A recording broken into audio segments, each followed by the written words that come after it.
का जड़ कर्म चेतन बंधकारु कर्म के अवसान का कह कर स्वरूप यथार्थ जग का जो किया उपकार है उसके लिए जिन वाणी माँ को वंदना शत बार है वंदना शत बार है वंदना शत बार है।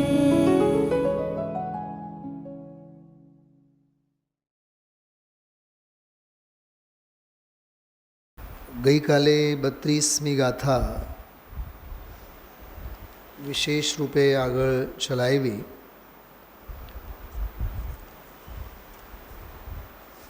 गाथा फरीने एम करीने गुरुदेवश्री बोल्या हता अने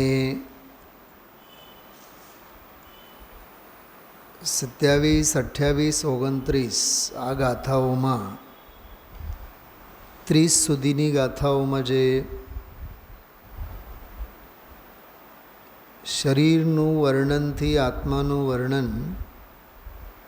ન જ હોય અને કેવળીની તો પછી સ્તુતિ કેમ થાય એવો જે એક શિષ્યનો પ્રશ્ન હતો ગઈકાલનું પ્રવચન તમે એમાં જોઈ શકો છો શરૂઆતમાં 56મા પાને એટલે ઠેઠ 27, 28, 29, 30 બધી ગાથાઓમાં જે શિષ્યનો પૂર્વ પક્ષ છે અમે તો એમ જ માનીએ કે દેહ અને આત્મા એક છે એટલે અમે જે તીર્થંકર ભગવંતોની દેવની સાચા દેવની સ્તુતિ કરીએ અમારે મન તો એ જ સાચી સ્તુતિ છે અજ્ઞાનીની વાત છે એટલે શિષ્યની વાત શિષ્યનો પક્ષ છે અથવા શિષ્યના મોઢેથી ગુરુએ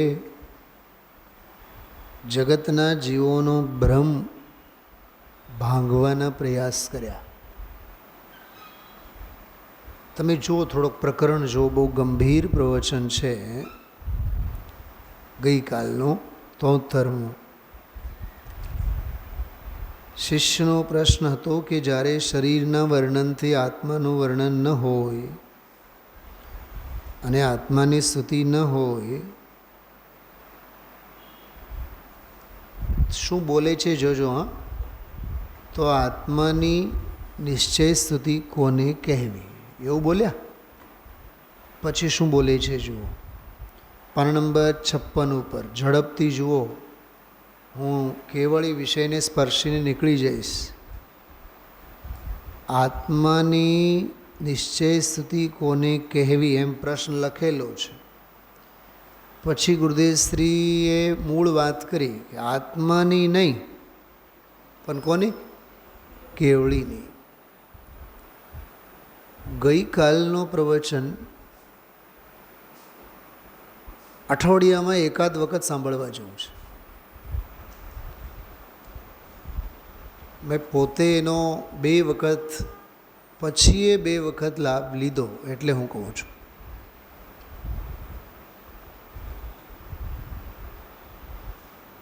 31મી ગાથામાં જ્ઞેય જ્ઞાયક સંકર દોષ સંકર એટલે ભેળસેળ જ્ઞેય એટલે દુનિયા જ્ઞાન એટલે પોતે સ્વ જ્ઞેય એટલે પર સ્વ અને પરને આત્માને અને દેહને જીવને અને જડને ચૈતન્ય સ્વભાવને અને જડ દુનિયાને સંયોગોને ભેળસેળ કરીને જે માનતો હતો એ જીતેન્દ્રિય જીનપણું સ્થાપિત કરવા માટે દ્રવ્યેન્દ્રિયોને ભાવેન્દ્રિયોને અને એમના વિષયોને જીતવારૂપ પ્રથમ નિશ્ચય સ્તુતિ ધ્યાનથી સાંભળજો શું કીધું પ્રથમ નિશ્ચય સ્તુતિ। હવે પ્રશ્ન છે પોતાની જાતને પૂછવાનું કોની નિશ્ચય સ્તુતિ તો સમયસારમાં પણ ચાલતો વિષય તમે જુઓ ને ચાલતો જે વિષય છે 27, 28, 29, 30, તો એમાં ભાષા તો એવી છે કે કેવળીની નિશ્ચય સુધી. હવે હું જે બોલું છું ધ્યાનથી સાંભળજો. કેવળીની નિશ્ચય સ્તુતિ તો એ કદાચ ચરણાન યોગની પરાકાષ્ઠા હોઈ શકે, ચરણાન યોગની કહું છું, પણ કેવળ આત્મ સ્વભાવની સ્થિતિ એ દ્રવ્યાન યોગની પરાકાષ્ઠા છે, એ અધ્યાત્મ છે. સમજાણું હોય તો ઠીક, નહીં તો હા ચૂકી ગયા એમ સમજો. જ્યાં દેવ ગુરુ ધર્મની પર પરમાત્માની વાત આવે ત્યાં આગમ, સ્વ સિવાય પરની જ્યાં વાત આવે એ બધું આગમ, અને જ્યાં માત્ર ને માત્ર સ્વની વાત આવે એ અધ્યાત્મ. બસ આ બે કસોટી સમજવી. ખ્યાલમાં આવ્યું? હવે ફરીથી જુઓ એ વિશે શું કહે છે ગુરુદેવશ્રી, કે આત્માની નહીં પણ કેવળીની, ઓલા સમયસારની જે ગાથાઓની શૈલીમાં જે વાત આવે છે એની વાત કરે છે. શિષ્યના મુખે મૂકેલો જે પ્રશ્ન છે, તો પછી કેવળીની નિશ્ચય સ્તુતિ કોને કહેવાય? ત્યારે એના ઉત્તરમાં હવે બોલો ગુરુદેવશ્રી શું બોલે છે. તમે લોકો બધાએ જુઓ છો 56 નંબરના પાને, ચોથી લીટીમાં જો. એના ઉત્તરમાં કેવું સહેજે શબ્દો નીકળી ગયા છે ગુરુદેવશ્રીના મુખેથી. આ આત્મા આવ્યો, આત્મા આવ્યો એમ નહીં. હવે આ શું છે સ્વાતિબેન, એ આ સમજાઈ જાય ને તો ગુરુદેવશ્રી સમજાઈ જાય, ગુરુદેવશ્રીનો હાર્દ સમજાઈ જાય, આચાર્ય કુંદ કુંદનું હૃદય સમજાઈ જાય, આત્મખ્યાતિનો અર્ક સમજાઈ જાય. આ યો અયમ, જે આ હું, તો આ આત્મા આવ્યો. જો ગુરુદેવશ્રી જ્યારે જ્યારે પણ શબ્દ બોલે આત્મા, કોઈ મુમુક્ષુ મંડળનો આત્મા ન બોલે. તમે પણ આત્મા ને અમે પણ આત્મા, આપણે બધાય ભગવાન આત્મા, એવી લૂલી લંગડી અને પાંગળી વાત ન હોય. આ આત્મા સંગ્રહાલયમાં ગુરુદેવશ્રીનો એક ફોટો પણ છે ને, આમ તો ગામ બધું શું સમજે છે ખબર? એ સિદ્ધ ભગવાનને બતાવે છે. નહીં, કોણે કીધું સિદ્ધ ભગવાનને બતાવે છે? સોનગઢમાં એ જે લાખો રૂપિયાના ખર્ચા કરીને જે ફોટા બધા બનાવ્યા છે, લાખો ને કરોડો, એમાં એ જે ફોટો છે, હા, પછી આમ ધુમાડો જેવો અને વાદળા જેવો, અને પછી અંદરમાં પછી અશરીરી સિદ્ધ આત્માનો, હા, કરનારના પેઇન્ટિંગની અકલ જ ક્યાં છે? એ સમજી શું શકે? એ રંગરેજ છે, કર્તૃત્વ નહીં વાળો રંગરેજ છે, રામ ભજન છે. મંદિરમાં જે ઓલો પેઇન્ટિંગનું કામ કરે ને, રામ ભજન. અહીંયા આતમ રામ ભજનની વાત છે. તો એક વખત સંગ્રહાલયમાં હું બહુ વિચક્ષણતાથી એક એક ચિત્રને આમ 10 વખત બારીકાઈથી હું જોતો. તો એક કેટલાક મુમુક્ષો સાથે હતા. તો હિંમતનગરના મુમુક્ષુ મંડળ સહેજે ત્યાં આવેલ, લગભગ બધાએ આમ ફેસ ટુ ફેસ ઓળખતા હોય. તો સહેજે મારાથી પૂછાણો, ઓલા આખા ટીમને જ મેં પૂછ્યું, 10-12 જણા હતા બધા. મેં કીધું આજે ગુરુદેવશ્રી આમ આંગળી બતાવે છે, ઉપર ઓલો સિદ્ધ ભગવાન જેવો કંઈક સફેદ ધોળો ધપાટ ફોટો દોર્યો લે છે, આપણે આમાં શું સમજવાનું? એમાં એક બે બહેનો તો ગંભીર થયા, જવાબ કાંઈ બોલ્યા નહીં, પણ અંદર અંદર અંદર અંદર અંદર અંદર એવી એવી વાતો, પૂર્ણતાને લક્ષ્ય શરૂઆત એ જ સાચી શરૂઆત છે. કોક તો એવું બોલ્યા. ત્યારે મારા ચિત્તમાં આવ્યું, પૂર્ણતાને લક્ષ્ય એ પર્યાયની વાત છે. કેમ કે પૂર્ણતા, પૂર્ણ નહીં, પૂર્ણતા એ મુક્તિરૂપી સાધ્યની વાત છે. સાચી શરૂઆત એ સાધકપણું છે, અને પૂર્ણતાનો લક્ષ્ય એ સાધ્યની વાત છે. એ સાધન સાધ્યનો મંત્ર છે. કયો? પૂર્ણતાને લક્ષ્ય શરૂઆત એ સાચી શરૂઆત. એમાં કોઈ પરમ પારિણામિક ભાવની વાત નથી આવી, એમાં કોઈ દ્રષ્ટિના વિષયની વાત નથી. પૂર્ણનો લક્ષ્ય ક્યાં બોલ્યા ગુરુદેવ શ્રી? પૂર્ણતાને લક્ષ્ય બોલ્યા છે, ધ્યેય નથી બોલ્યા. 2, 4, 6 કલાક સ્વાધ્યાય કરો તો ગુરુદેવ શ્રીના શબ્દે શબ્દમાં મર્મ સમજાય છે. એક બેન તો એવું બોલ્યા, નમો સિદ્ધાણમ, સિદ્ધ ભગવાનની વાત છે ને, વંદિતું સૌ સિદ્ધિ. મેં કીધું નહીં, વંદિતું સૌ સિદ્ધે તો સમય સારમાંનો રત્નકરણ શ્રાવકાચાર છે. શું કીધું? શું કીધું? સમય સારમાંનો રયણસાર છે. હાલો ને, રત્નકરણ શ્રાવકાચાર ન બોલવું હોય તો કાંઈ વાંધો નહીં, કેમ કે રયણસાર તો આચાર્ય કુંદ દેવનું ગણવામાં આવે છે. તો હમણાં 2 દિવસ પહેલાં ગુરુદેવ શ્રી રયણસારનો દાખલો આપ્યો હતો. રયણસારમાં સર્વસામાન્ય શ્રાવકાચાર વગેરે અંગેના, શ્રમણાચાર વગેરેના ક્રિયા પ્રધાન, પરિણામ પ્રધાન, સત્ક્રિયા સદાચાર અને પરિણામોમાં વિશુદ્ધિ. વિશુદ્ધિ એટલે શુદ્ધ ભાવ નહીં, શુભ ભાવની મુખ્યતાએ રયણસારમાં ઉપદેશપરક ગ્રંથ છે, સિદ્ધાંતપરક નથી. સિદ્ધાંત તો આ છે સમયસાર. હજી એક બીજી વાત, તમે હિન્દુસ્તાનમાં ગમે ત્યાં જાઓ, મૂળ બિદ્રી, શ્રવણબેગોળા, આજે ધવલાજીનું નામ લીધું ને, એ બધા ધવલાજીના 18 ભાગ, જય ધવલાના 18 ભાગ કે મહાધવલાના 7 ભાગ,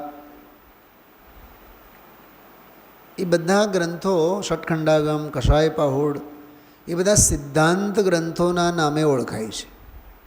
તો કરણાન યોગ કર્મ સિદ્ધાંત જે સૌ પ્રથમ લખાણું છે, એ બધું સિદ્ધાંત ગ્રંથના નામે ઓળખાય છે. થોડુંક વાત યાદ રાખજો, બહુ ગંભીર વાત કહું છું. એ સિદ્ધાંતના નામે ઓળખાય છે. સિદ્ધાંતમાં એમ આવ્યું, આચાર્યો સંદર્ભ લખે, અમૃતચંદ્રાચાર્ય દેવ પંચાસ્તિકાયમાં લખે કર્મ સિદ્ધાંતે, એટલે આંખ બંધ કરીને સમજી લેવાનો, આ ધવલા જય ધવલાની વાત કરે છે, ષટખંડાગમની વાત કરે છે. તો કર્મ સિદ્ધાંત કરણાન યોગ, એમાં એને સિદ્ધાંત ગ્રંથોના નામે ઓળખાય છે. હવે ગુરુદેવશ્રી વારંવાર બોલે છે, આ સિદ્ધાંતો એકલા ભરેલા છે. આજે તો 10-12 એવા ઉદ્ગારો આવ્યા, ટીકા તો ટીકા છે, ભરતમાં ક્યાંય આવી ટીકા નથી. ગજબ ટીકા છે. ટૂંકમાં બધું જ આમાં આવ્યું છે, અમૃત રેડ્યા છે.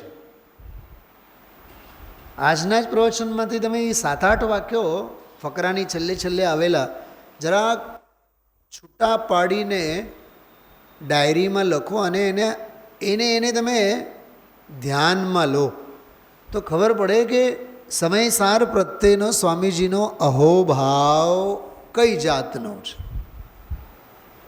રાત્રિનો જે આપણો સ્વાધ્યાયનો વિષય અહોભાવ, સમયસાર પ્રત્યેનો, આચાર્ય કુંદ દેવ પ્રત્યેનો, જયસેન આચાર્ય દેવ પ્રત્યેનો એક ભાવ જેને બેસી જાય એને બધા જ ભાવો બેસી જાય. જયસેન આચાર્ય દેવની ટીકા ઘોળીને પી ગયા છે ગુરુદેવ.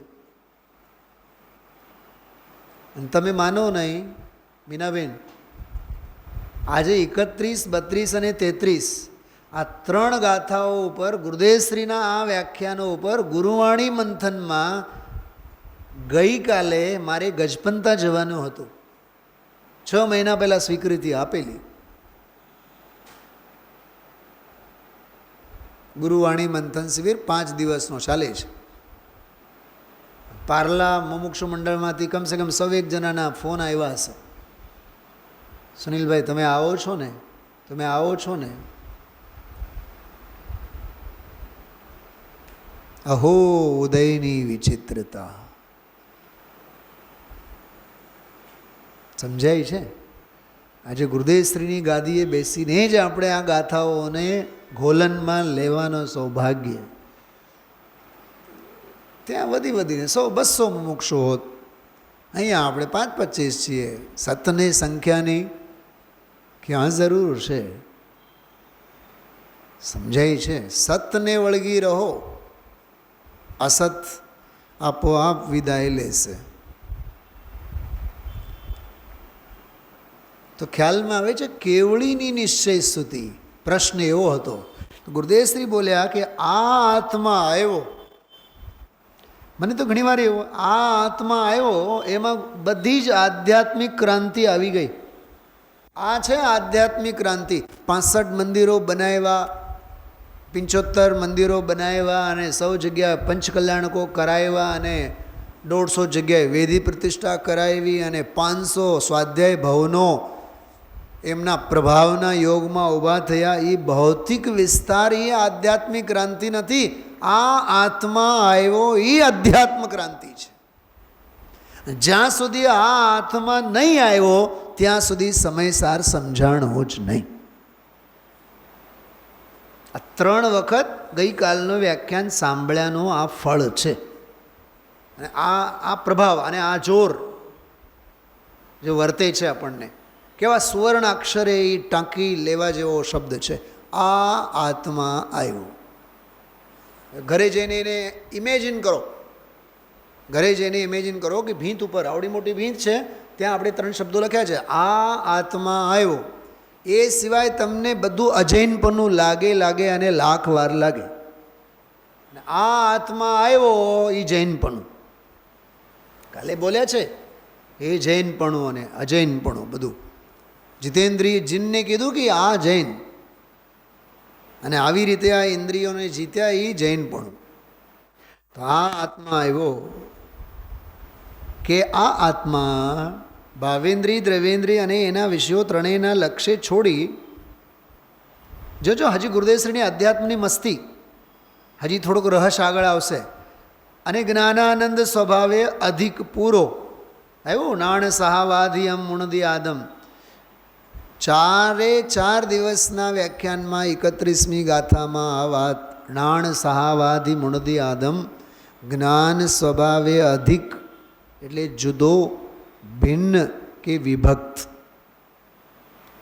પરથી ભિન્ન એનો અનુભવ કરે. હવે શું બોલે છે વાંચો તો. હવે 1.5-2 લીટીમાં તો કથા કરી આત્માની કથા કરી. આમ કરીને આ આત્મા આવ્યો કે આ આત્મા ભાવેન્દ્રિય, દ્રવ્યેન્દ્રિય અને એના વિષયો ત્રણેયના લક્ષ્યને છોડી, બોલો જીતેન્દ્રિય જીન નહીં, આ આત્મા. શું સમજાય છે? 31માંથી 3 કાઢી નાખવાનો તો એક આત્મા રહી જાય. શું કીધું? 3 શું કાઢી નાખવાનું? દ્રવ્યેન્દ્રિય, ભાવેન્દ્રિયના વિષય. તો 31 ગાથામાં કોણ છે? તો જીતેન્દ્રિય જીણ નહીં બેન, શૈલાબેન, જીતેન્દ્રિય જીણ નહીં, એ પ્રથમાન યોગ. જીતેન્દ્રિય જીન એ પ્રથમાન યોગનું કેરેક્ટર છે. પણ દ્રવ્યેન્દ્રિય, ભાવેન્દ્રિય અને એમના વિષયોને મૂકી દીધા અને જ્ઞાન સ્વભાવે અધિક, ભગવાન જ્ઞાન સ્વભાવનો અનુભવ કર્યો, એ આત્મા એવો આવ્યો, બસ એક રહ્યો. એ સમયસારનો સાર છે. એ જીતેન્દ્રિય ભિતેન્દ્રિયની વાત નથી, એ જીન છે, વાત પૂરી. અને એ જીન છે નહીં, એ જીન છું. શું કીધું? ઓલો જીતેન્દ્રિય જીન છે, ઓલો જીતમોહ જીન છે, ઓલો ક્ષીણમોહ જીન છે. એ અધ્યાત્મ નથી, છે એ આગમ છે, છું એ અધ્યાત્મ છે.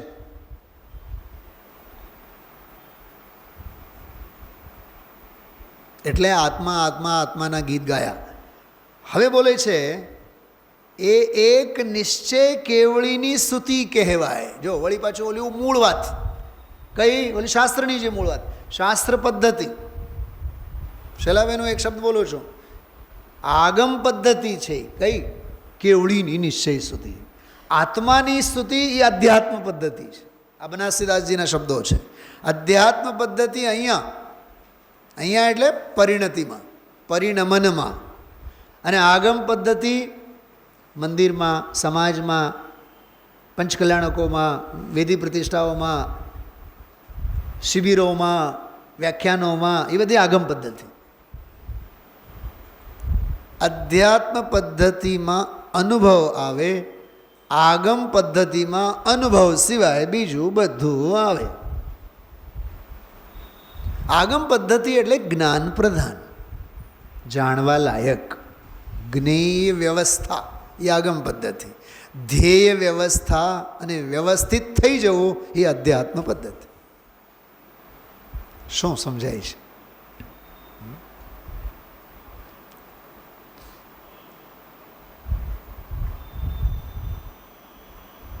તડકો બધે છે, 45ની ગરમી બધે છે, પણ મારે ઘડીક માટે તડકામાં નીકળવું છે.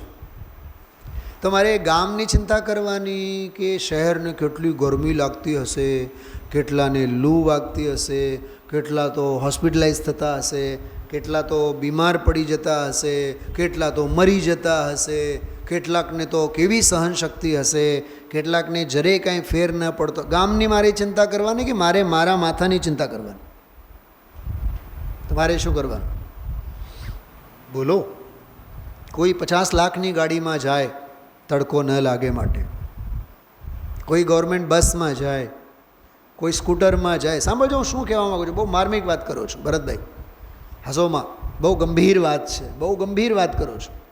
કોઈ ગાડીમાં જાય, કોઈ કારમાં જાય, કોઈ હાલીને જાય, કોઈ સાયકલ ઉપર જાય, કોઈ કેમ જાય, કોઈ હેલ્મેટ પહેરીને જાય, બરાબર. મારે એક 25 રૂપિયાની ટોપી મારે માથે નાખીને 2 મિનિટ માટે નીકળવાનો, કેમ કે તડકો મને ન લાગે એટલી ફિકર મારે કરવાની છે. એ આ જીતેન્દ્રિય જીનવાળો એવો છે. દ્રવ્યેન્દ્રિયો છે, ભાવેન્દ્રિયો છે ને ઇન્દ્રિયના વિષયો છે, દુનિયામાં બધા વેરવિખેર થયેલા છે. મારે એ સંસારથી મતલબ નથી, મારે સારથી મતલબ છે. શું કીધું? મારે સંસારથી મતલબ નથી. હોવા માટે બધું છે, મારે ચિંતા એની નથી કરવી, મારે ચિંતન મારું કરવું છે.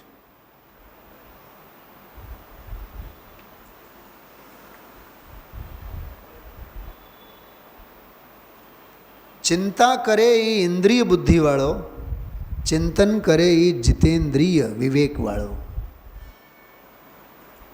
ગઈકાલ રાત્રિના સ્વાધ્યાયમાં મેં કીધું હતું, મુનિરાજ નિર્ગ્રંથ હોય એને ગ્રંથોની યાચના ક્યાં છે?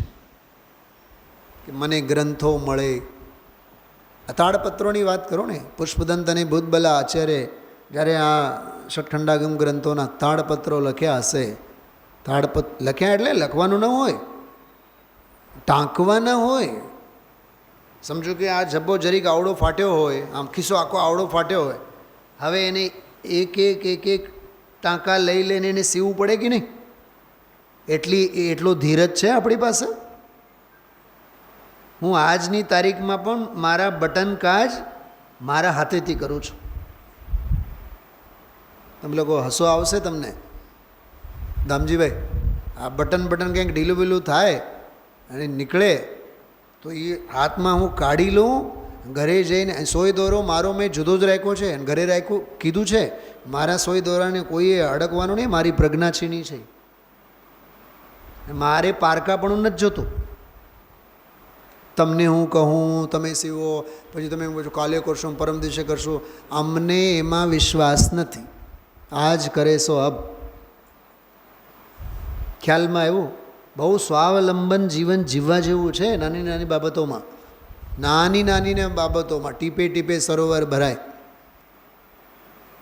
અને ટીપે ટીપે ઓશિયાળે જિંદગી બરબાદ થાય. તો નિર્ગ્રંથ મુનિરાજ પોતે છે, એને ગ્રંથોની યાચના નથી. આ વિમલાબેને ઓમાં લખેલું છે, તમને પુસ્તકો આપ્યા છે, વાંચો. ઓય કુસુમબેન, યાચના પરિચય વાંચો, જળજળી આવી જાય આંખમાં. ભદ્રબાહુ અને ચંદ્રગુપ્તની બધી મેં વાત કરી છે ગઈકાલે. 12,000 શિષ્યો સાથે બધા એને કીધું કે જાઓ તમે વિહાર કરો. ચંદ્રગુપ્તે કીધું કે નહીં, મારે નથી જાઉં. હું જો જતો રહીશ તો તમારી વયાવૃત્તિનું શું થશે? શિષ્યને પડી છે ગુરુની, અને ગુરુની કેટલા લોકોએ સાંભળ્યું છે ગઈકાલનો સ્વાધ્યાય? વાહ, તમે સાંભળ્યું છે? રાત્રિનો, હા, રાત્રિની વાત કરો છો, રાત્રિના સ્વાધ્યાયમાં. અને ગુરુને ચિંતા છે શિષ્યની કે જાઓ તમે આટા મારી આવો, થોડોક વન જંગલમાં વિહાર કરી આવો. હવે જાણતા તો હતા, મેં બધું ઇતિહાસની વાત કરી છે, એ જાણેતો છે, અષ્ટાંગ નિમિત્ત જ્ઞાની છે ભદ્રવાહુ, જ્યોતિષવિદ હતા. ભદ્રવાહુ સંહિતામાં, ભદ્રવાહુ સંહિતા આપણો શાસ્ત્ર છે, એમાં આખો જ્યોતિષ શાસ્ત્ર છે. એ ભદ્રવાહુ આચાર્ય લખેલ ગ્રંથ કહેવાય. એ હવે પહેલાંવાળા ન હોય, કેમ કે એ તો અંગ પુરુના ધારી હતા, એ તો પછીનામાં પણ ઘણા બધા થયા છે, ભદ્રવાહુના નામે લખેલ હોય. જાણતા હતા કે આ જંગલમાં જશે, કેમ કે આહાર તો કેટલા દિવસથી લીધા નથી, અને મારી જ વયાવૃત્તિના ચક્કરમાં પડ્યા છે. સ્વાભાવિક છે કે એને આકુળતા થઈ શકે. દેહની સ્થિતિ માટે, સેવા માટે દેહની સ્થિતિ તો જોઈએ કે નહીં? શું કીધું? આ ધર્મ પ્રભાવના માટે પણ દેહની સ્થિતિ તો જોઈએ કે નહીં? કોઈને પણ હોય, મારા જેવા હીન પુણ્યશાળી વિદ્વાન હોય તોય તો જોઈએ તો ખરું ને. થાક પાક લાગે તો એમાં શું ખાક પ્રભાવના કરે? હા, તો ભદ્રવાહુ આચાર્ય જાણતા હતા કે એ આહાર વિનાના છે કેટલાક દિવસના. તો એને ચાલાકીથી, ચાલાકી તો ન કહેવાય, પણ એક છલ બલથી એણે એમ કીધું કે તમે જંગલમાં વિહાર કરી આવો, બસ મારા ખાતર તો જાઓ. તો ચંદ્રગુપ્ત નીકળી ગયા. નગરમાં પ્રવેશ કર્યા એટલી વારમાં તો દેવોએ આહારદાનની વિધિ માટે નગરની રચના કરી. બોલો, આવા બધા આશ્ચર્યો રિદ્ધિ સિદ્ધિધારી મુનિ ભગવંતોના કાળમાં આ બધા થતા. આહાર લઈને ચંદ્રગુપ્ત આવ્યા, ગુરુની વયાવૃત્તિમાં લાગી ગયા. પણ એને કીધું નહીં કે મેં 4 દિવસથી આહાર નથી લીધો, કેમ કે યાચના પરિસહ જઈ હોય છે. શું કીધું? મુનિરાજ અયાચક હોય છે. કેવા હોય છે? અયાચક. માગીને લેવાની વાત તો બહુ દૂર, માગવાના વિકલ્પે નહીં. અરે મારે મોક્ષે જવું છે એવી મોક્ષની ઈચ્છા જ્યાં સુધી રહે છે ત્યાં સુધી મોક્ષ નથી થતો. હા, સમજાણું શું કીધું? હું તમને સાચું કહું, આજનો જે પ્રવચન છે અને ગઈકાલનો 10 મિનિટનો પ્રવચન, ગઈકાલે 48 મિનિટ ગુરુદેવશ્રીએ 31મી ગાથાનો છેલ્લો પ્રકરણ ખોલ્યા છે. ભાવશક્તિ અને ક્રિયાશક્તિ, આ ત્રણેયનો પ્રકરણ લઈને વ્યાખ્યાઓ સાથે. વ્યવહારને લીધે, રાગને લીધે તો ધર્મ થાય જ નહીં. તારે દ્રવ્યેન્દ્રિય, ભાવેન્દ્રિય અને એમના બધા વિષયોને જીતવું જ પડશે. કંઈક રાગ મંદ થઈ જાય, ક્રિયા કંઈક કરી જાણીએ અને ધર્મ થાય એવું તો નથી જ. તું જ્ઞેય અને જ્ઞાયકને ભેળવે છે, તું ભેળસેળવાળો છે. સાંભળો, આ ઘીમાં અને તેલમાં અને આ બધા અનાજોમાં ભેળસેળ તો હવે વધી ગયા. જ્ઞાનમાં મોહનો ભેળસેળ તો આ જીવ અનાધિકાળથી કરે છે. અચ્છા, બોલો, હાથી ચૂરમા સાથે ઘાસ સાથે ચૂરમાનો નહીં. સાંભળો, પીરસનારો પીરસે છે ચૂરમો. શું કીધું ધનજીભાઈ? તો ધન્ય ભાગ્ય છે હાથીનો, ધન્ય ભાગ્ય છે હાથીનો કે ચૂરમો આપે છે ખાવા. પણ અકલ ક્યાં? કોની? હાથીની. એને તો ટેવ પડી છે ઘાસની. એટલે અને ચૂરમો તો એનો પ્રિય આહાર. ગોળના તો ઢેપાને ઢેપા ખાઈ જાય. ચૂરમો તો બહુ જ ભાવે એને, હાથીને. મારા એક કાકી હતા, હતા નહીં છે, એ વર્ષોથી મળ્યા જ નથી આપણે, 25 વર્ષથી. તો એ ચૂરમાના લાડવા બનાવે. ઓલા ગામમાં જ્યારે ઓલા હાથી આવે ને, તો હાથીના આકારે ચૂરમાના લાડવા બનાવીને એને ખવડાવે. કંઈક સમજ્યા? ખવડાવાય? ચૂરમાના લાડવા ખવડાવો ને, કોને ના પાડી? પણ હાથીના આકારે કરાય? પણ આ સમજ્યા બાદ હવે સમજાય છે કે સ્થાપના નિક્ષેપ કેવડો મોટો ભૂલ છે. તો હાથીનો પ્રિય આહાર ચૂરમો, પણ ચૂરમો નહીં ખાય, ઘાસ તો જોઈએ જ. એમાં સિદ્ધાંત અધ્યાત્મનો ચાલતો હોય ને તો જરીક ક્રિયા તો જોઈએ જ, જરીક વ્યવહારનો પક્ષ તો જોઈએ જ. વિષયો વિના તો કેમ થાય, સમો શરણ તો જોઈએ જ. ભગવાનનો એટલે ક્યાંક ને ક્યાંક તો આલંબન જોઈએ અને જોઈએ. માળા કરવી હોય તો એને ગુફા જોઈએ, એકાંત જોઈએ. ત્રણ ચૌકી શિલ શૈલ નહીં હૈ આત્મ સમાધિ કે સાધન. એ સાધનો નથી, આ બધી નિમિત્તોની વ્યગ્રતાની દ્રષ્ટિ છે. એટલે જીતેન્દ્રિય જીનવાળો એ જીણ છે જેને અનાદિકાળથી જ્ઞેય સ્વપરનો ભેદ અસ્તિત્વ થયેલો, હવે એ અજ્ઞાન ભાવથી પાછો વળીને જ્ઞાન સ્વભાવે, ભગવાન જ્ઞાન સ્વભાવની દૃષ્ટિ જેને કરી છે એવો એ સમ્યક દૃષ્ટિ જીતેન્દ્રિય જીન છે. એ અનાદિ મોહને પરાસ્ત કરીને આવેલો, પણ સંસ્કાર તો હજી છે ને, રહે છે ને. તો ચારિત્રને લીધે જે સંસ્કારો રહે છે એ સંસ્કારોને પણ ભેદ વિજ્ઞાનના બળે જીતવાના અપ્રતિહત પુરુષાર્થમાં રહે છે. એ જીત મોહવાળો છે. ઓલો પહેલો, આ બીજો. ક્ષીણ મોહવાળો તો કહે છે અમારે જ્ઞેય જ્ઞાયક શંકરે નથી જોતો, ભાવે ભાવક શંકરે નહીં જો, અમારે શંકર ફંકર કાંઈ નથી જોતું. આવતીકાલના પ્રવચનમાં ગુરુદેવસિંહ એવું બોલ્યા છે, શંકર પંખર કાંઈ નહીં.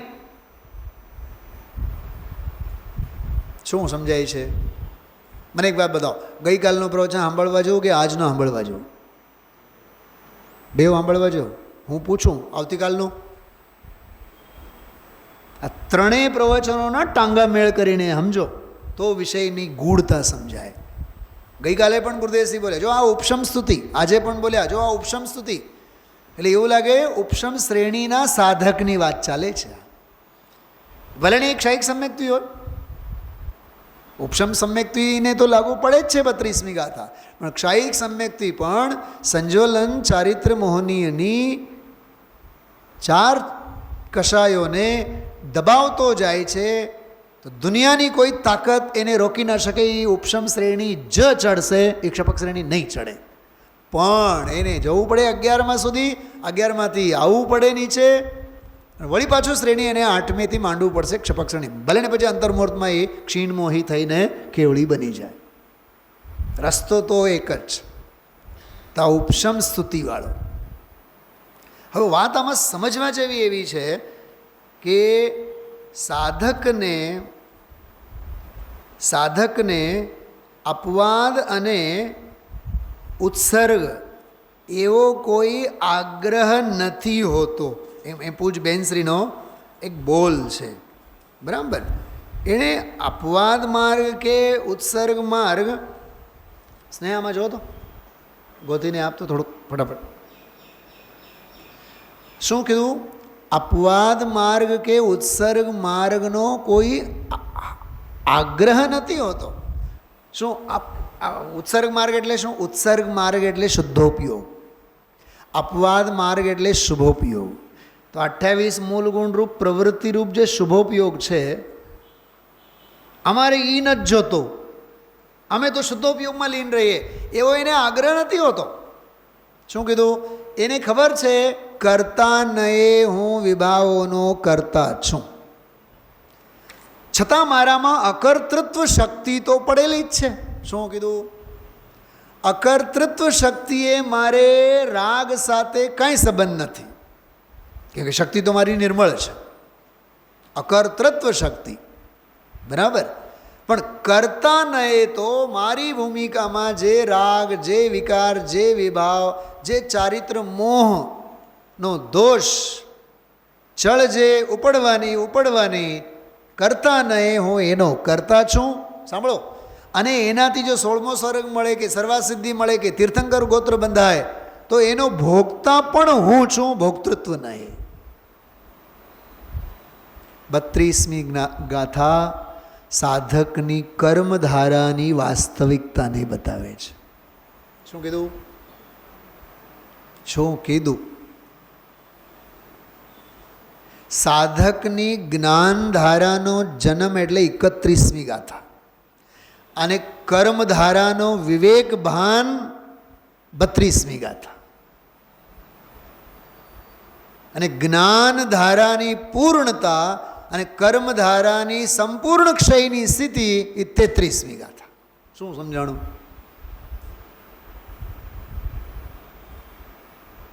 હું આ 2-3 વખત ગઈકાલનો પ્રવચન સાંભળીને બોલું છું. જ્ઞાન નહીં અને ક્રિયા નહીં. ખ્યાલમાં આવ્યું? જ્ઞાન નહીં અને ક્રિયા નહીં.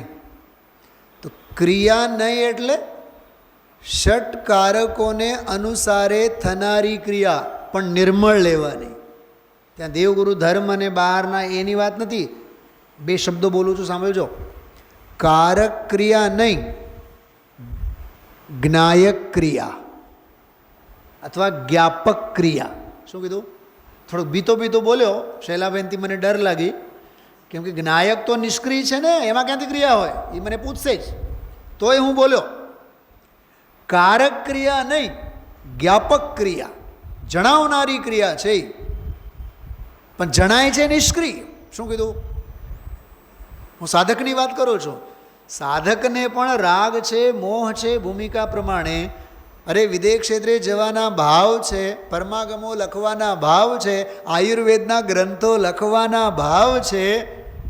સમજાય છે? શરીરના રોગો કેમ મટે? સાંભળજો, ગજબની વાત. યાચના પરિશ્રમમાં મને વાત યાદ આવી કે મુનિરાજનું શરીર રોગી હોય અને એને એવી રિદ્ધિ છે, હું ફૂંક મારીશ તો રોગ ઉડી જશે, થૂંક લગાડીશ તોય રોગ ઉડી જશે, ભાપ બની જશે તોય થૂંક લગાડશે નહીં. સ્વાતિબેન, કેમ? કેમ કે અમારે થૂંક પાસેથી યાચના નહીં. બસ સાહેબ, તમે આટલું તો કરી શકો. ઉઠ્યા બાદ આજના બધા તથાકથિત રામદેવો, દેવાધિદેવો એકો એક બધાએ કહે ઉઠો ને એટલે તમે મોઢામાં આંગળા નાખી, આમ તો પહેલાં બહુ ગંદુ લાગે, પણ છે ને આપણી જ લાળ છે ને, આપણે આમ આંખે લઈને જરીક આમ છોડવાનું. આપણે આમ તો કરતા જ હોય, કેમ કે લાળમાં છે ને ઓલું ફલાની શક્તિ હોય, ફલાની શક્તિ હોય, ઢીકણી શક્તિ હોય. એનાથી આંખની રોશની વધે. આત્માની રોશની ખાક થઈ જાય છે, એનું શું? ચિંતા આંખની રોશનીની છે. અનાદિ નિધન જ્ઞાન સ્વભાવની રોશનીની ચિંતા જીવને નથી. ખ્યાલમાં આવ્યું? તો જ્ઞાનધારાનો જન્મ 31મી ગાથા. ઢગલા છે ત્યાં તો 96,000 પત્નીઓ અને દુનિયાભરના બધા વિષયો છે, પણ એ જીતેલો છે. કોણ? જીતેન્દ્રી જીનવાળો. સમજાય છે? બધા તીર્થંકરો, બધા ચક્રવર્તીઓ, બધા નારાયણો, બધા બલભદ્રો, એ બધા 31મી ગાથાના કોઠાવાળા છે. શું કીધું? 32મી ગાથાવાળા કોટાવાળા બધા નાગા છે. પણ ધ્યાનથી સાંભળજો, બધાય નાગા નથી, નગ્ન નથી. કેટલાક એમાં પંચમ ગુણસ્થાન વર્તી શાવકો છે, વ્રતી શાવકો. વ્રતીને લેવાનું, અવ્રતીને નહીં લેવાનું. કેવું? જીતેન્દ્રી જિનમાં એ અવ્રતીવાળા સમ્યક દ્રષ્ટિઓ જાય. 96,000 પત્ની અને 6 ખંડનો રાજ વગેરે બધું એ જીતેન્દ્રી જીનવાળો છે. બધું છે, દ્રવ્યેન્દ્રી છે, ભાવેન્દ્રી છે, વિષયો છે, પણ બધાને એણે ભેદ જ્ઞાનના બળે જીતી લીધા છે, પોતાની જાતને પાછું વાળી લીધા છે. પણ આ જીતમોહવાળો છે ને, 32મી વાળો, દૂરથી જ ગજબ છે. દૂરથી જ પોતાની જાતને હટાવી લીધું અને મોહનો તિરસ્કાર કર્યો. પણ જ્ઞાનીને કોઈનો તિરસ્કાર કરવા જેવું હોતું નથી. તો કાં લખ્યું છે? લખ્યું છે, તને વાંચતા ક્યાં આવડે? તિરસ્કાર કોઈનું નહીં, સત્કાર સ્વભાવનું. સ્વભાવના સત્કારમાં આખા જગતનો તિરસ્કાર આપોઆપ થઈ જાય છે. ધર્માનુરાગમાં જગતનો રાગ બળીને ભસ્મ થાય છે. તો આ 32મી ગાથાવાળો ઉપશમવાળો છે, એ દબાતો દબાતો જાય છે, હળવે હળવે જાય છે. 12મો વાળો તો એક ઝાટકે એને ક્ષય પમાડે છે, ક્ષય નાશ કરે છે. તો આજે મેં ગઈકાલની વાત આપ સૌને જે મેં વાંચી બતાવી કેટલી માર્મિક છે. એ કેવળીની નિશ્ચય સ્તુતિ, તો એ આગમ પદ્ધતિની અપેક્ષાએ વાત એમાં કરે છે. જો છોટાભાઈનો પ્રશ્ન હતો કે એમ કે આ ઉદય છે અને એને ઉપશમ ભાવ લેવું છે, આ ન્યાય આવી ગયો. જો આ હા સમજાય છે ગઈકાલના પ્રવચનમાં ઉપશમવાળી વાત. એટલે હવે એ 32મી ગાથા જે છે ઉપશમ, ગઈકાલના ખરેખર પ્રવચન અદ્ભુત છે.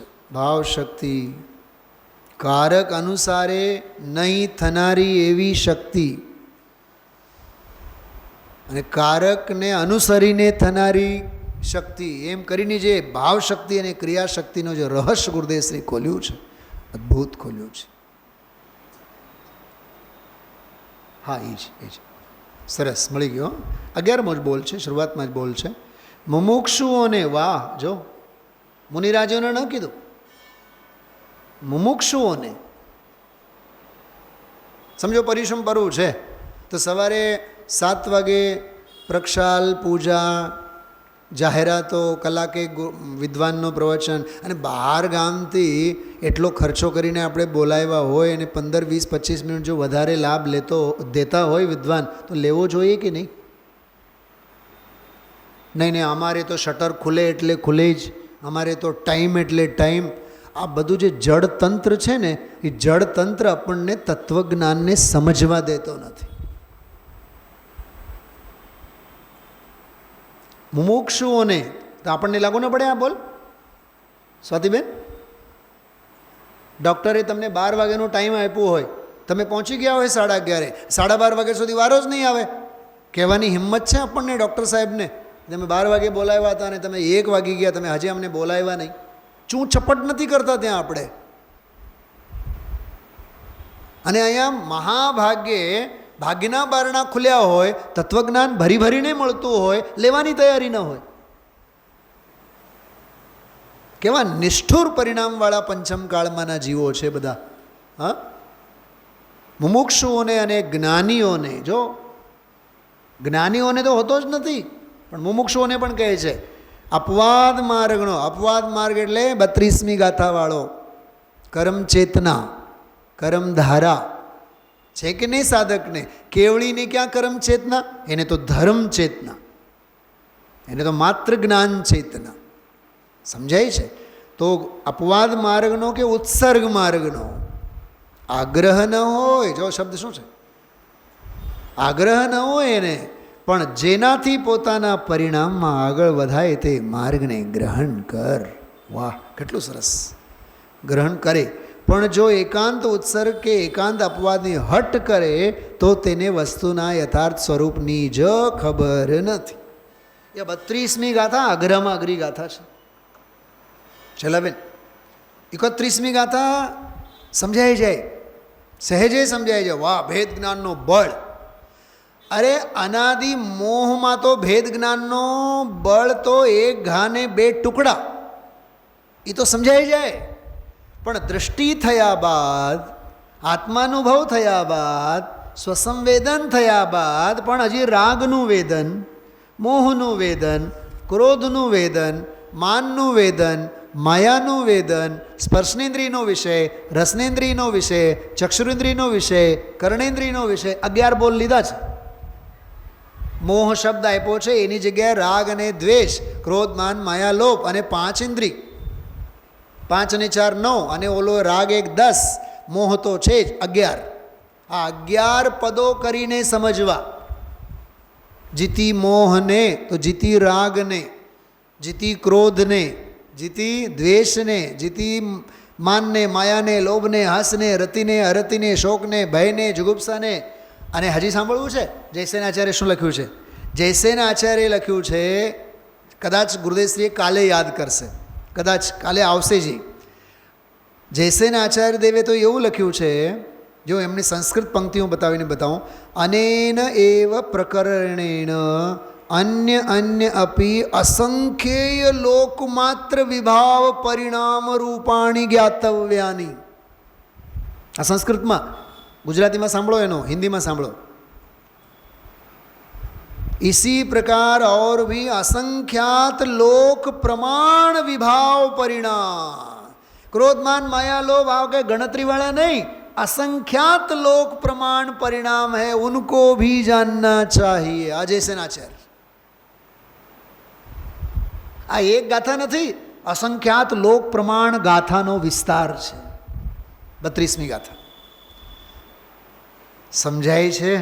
જો સાધક થવું સહેલું છે 31મી ગાથા, સાધકને સમજવું અઘરું છે 32મી ગાથા, અને સાધ્યને પામવું એ સહેલું છે એ 33મી ગાથા. એ બેઉમાં તો બે છેડા છે, વચ્ચેવાળો આખો ખીચડો છે 32મી ગાથાવાળો. હરતો ફરતો સિદ્ધ છે. શું કીધું સમજાય છે? જો યોગિંદુ દેવની ભાષામાં કહું कि जिन देव तन मंदिर रहे जन मंदिरों में खोजते, हंसी आती है कि मानो सिद्ध भोजन खोजते. લખનારા કોણ છે? પોતે હરતા પરતા સિદ્ધ. લખે છે શું? અમને તો એવું લાગે કે હરતા પરતા સિદ્ધ ભગવાનો હાથમાં થાળી લઈને ભોજન શોધવા નીકળ્યા છે. ક્યાં શોધવા? મંદિરોમાં. કે મંદિરોમાં ભગવાન હશે એમ કહે. जिन देव तन मंदिर रहे, અને જન, હવે ત્યાં યોગસારમાં જન એટલે દુનિયાના લોકો નહીં, મુનિરાજો સંઘમાંના. જન મંદિરો મેં ખોજતે, હસી આતી હૈ કે માનો સિદ્ધ ભોજન ખોજતે. જાણે કે સિદ્ધો જ ભોજન ખોજતા હોય, પણ સિદ્ધોને ભોજન ખોજવાનો પણ પર્યાયનો સત્ય છે. એ ચારિત્ર મોહનીનો વિકાર છે. એ વિકારના કાળે પણ સાધક નિર્વિકાર ભાવે વિરાજેલો છે. કરતા નહીંના કાળે અકર્તૃત્વ શક્તિ વસેલી છે. ભોગતા નહીંના કાળે અભોક્તૃત્વ શક્તિ પણ એની વસેલી છે. અરે ઈશ્વર નહીંના કાળે અનિશ્વર ચૈતન્ય સ્વભાવ ભાવ પણ અંદરમાં પડેલો છે. આવી અદ્ભુત નયોનો, શક્તિઓનો કેવા કેવા ઢાળ ગુરુદેવશ્રીએ બનાવે છે, અને રમઝટ જે બોલાવે છે અદ્ભુત છે. 31, 32 અને 33મી ગાથા. હલો કે કાલનું પ્રવચન કાઢો તો થોડુંક તમને એક પ્રકરણ ઈશારામાં મને કહું, વાત પૂરી કરું. આવતીકાલનું પ્રવચન 33મી ગાથા. જો ગઈકાલનો પ્રવચન 31, 32ની સંધિવાળો, આજે માત્ર 32મી ગાથા થઈ. આવતીકાલે 32 અને 33મી સંધિવાળો પ્રવચન છે. જો 33મી ગાથા જ્યાં શરૂ થાય છે એનું પ્રવચન 79 પાનું કાઢો, 79 પાનું. શરૂઆતમાં જો ઓલો શંકર હતો, બેમાં શંકર હતું, 31, 32. 31માં ભાવક અને ભાવીની એકતા હતી, એ શંકર દોષ હતો. 32માં ભાવે ભાવકની એકતાની એકતા હતી પણ નથી, પણ ભાવે ભાવકના સંબંધરૂપે એકતા હતી. સંબંધ હતો સમકીતીને પણ, અને આમાં હવે ભાવે ભાવકનો ક્ષય કરે છે, એનો અભાવ કરે છે, શંકર ફંકરનો નહીં. શું બોલ્યા? તો હવે આજનું પ્રવચન સમજવા માટે આવતીકાલનું પ્રવચન સમજવું જરૂરી છે. અને આવતીકાલનો અને આજનો ત્યારે સમજાય, ગઈકાલનો સમજાય ત્યારે. પણ આપણે તો આમ સોમવારે આવ્યા ને મંગળવારે ગયા ને પછી આવ્યા જ ને આવતા મંગળવારે, એ આવો કામ નથી. આ અપ્રતિહતનો માર્ગ છે. પછીના ફકરામાં જો શું કીધું? એ આત્મામાં થતી વિકારી આદિ યોગ્યતાનું ભાવ્ય અને કર્મનું નિમિત્તે ભાવક બે વચ્ચેનો જે ભાવ અને અભાવ, ઓલામાં અભાવ નહોતો. શેમાં? 31 અને 32માં અભાવ નહોતો.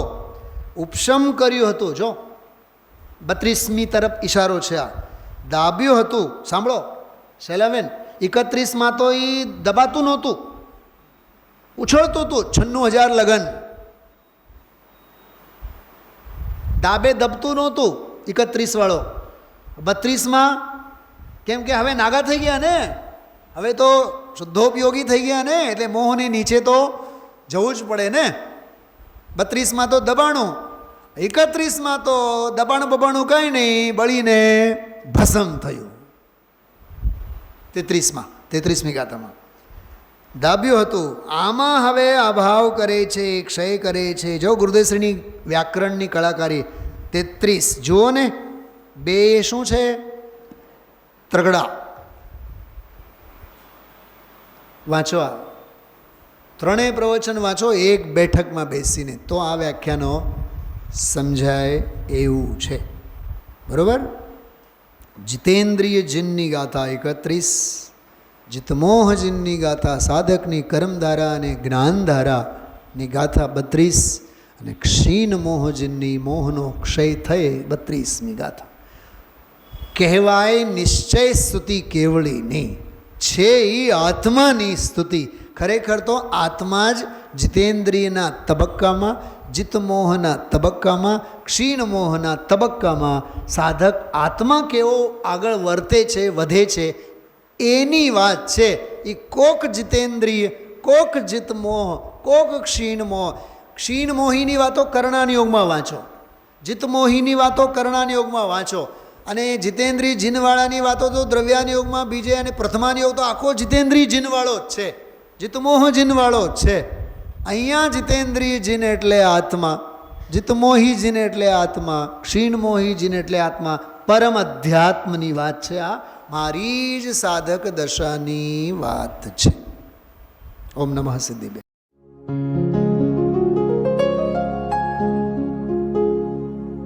निज निधि निज में बताए, यह अनंत उपकार है उसके लिए जिन वाणी माँ को वंदना शत बार है, वंदना शत बार है, वंदना शत बार है.